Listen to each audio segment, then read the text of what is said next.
I'm Lay and welcome to my channel. I make new art videos every Friday, and if you happened to see last week's video, all about self-critiquing and fixing art mistakes, you know this is not the video I'd planned for today, but we'll get to that in a bit. I decided to expand my super teeny watercolor collection by buying some super teeny watercolor tube paints. I picked up 4 of the 5ml Holbein Artists Watercolor tubes in the colors Crimson Lake, Permanent Lemon Yellow, Ultramarine Deep, and Payne's Gray. They were about $8 at my local art store, but I'm Canadian, so it's probably cheaper wherever you are. Unless you are also Canadian, in which case, high five, but also sobbing because why is everything so expensive here? I decided the best way to get a feel for the colors would be to make swatches, but also to compare them against my other watercolors, the Sennelier La Petite Aquarelle, which I did a review on some time ago. I also decided to compare them against the Lil Paint Pods palette that I got for like $10 off Amazon. Maybe it's not as bad as I remember.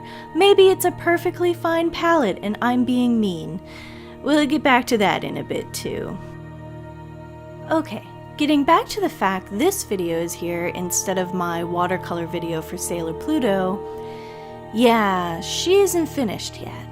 I knew I would probably have issues getting back into painting after months of not doing it, but I didn't think it would be like this.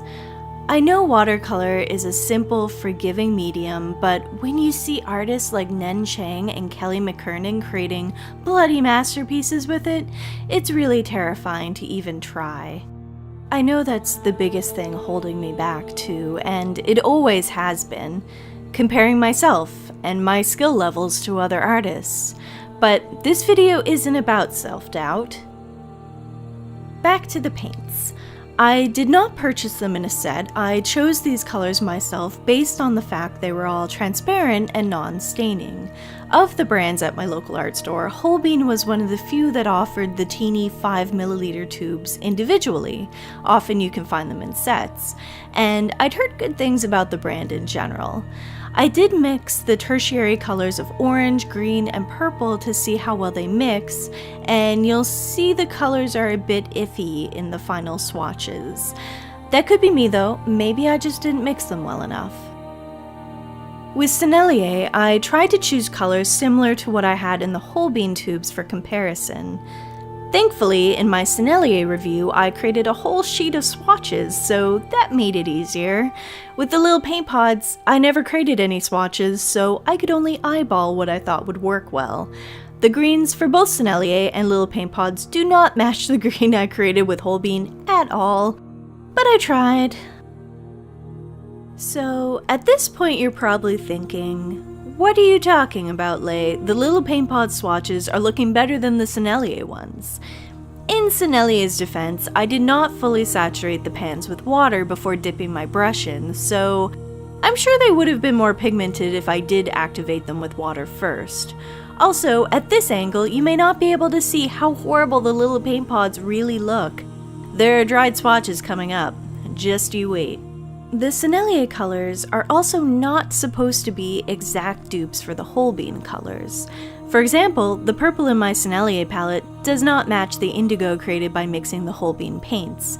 This is something I could have fixed had I mixed the Sennelier paints instead of using them straight from the palette, but I was trying to color match based on what the palette offered. It definitely proves that they might be primaries, but those Holbein paints were like nothing in my collection. I also want to talk about Payne's Gray for just a second. Namely, I want to discuss my insane love for it. I don't know why, there's just something about it, and it is my absolute favorite color in all of watercolors. Hopefully this footage isn't too rocky for you since it was taken handheld using my camcorder, but here are the dried swatches. The Holbein paints were so beautiful to work with. They're pigmented and blend out smoothly, aside from the wonky mixed ones that I need to work on. I still really enjoy my Sennelier paints and think they're lovely for what are technically student-grade paints. They're not quite to the same standard as the Holbein paints, but they are a lot closer than you'd think. And then we have the Lil Paint Pods. Yes, they appear vibrant, and I know a lot of artists don't mind opacity in their watercolors, but I find these also just look chalky. And I should have tried mixing colors to show this, but they turn muddy when you mix them. For a starter palette or a basic sketching palette, they're nice enough, but you can get student grade palettes that aren't that much more expensive. So those are my first impressions and thoughts on the Holbein Artists Watercolor tubes. I hope you enjoyed this video and give it a thumbs up if you do. Also, please subscribe if you'd like to see me actually paint something with watercolors next week. Thank you so much for watching. Bye!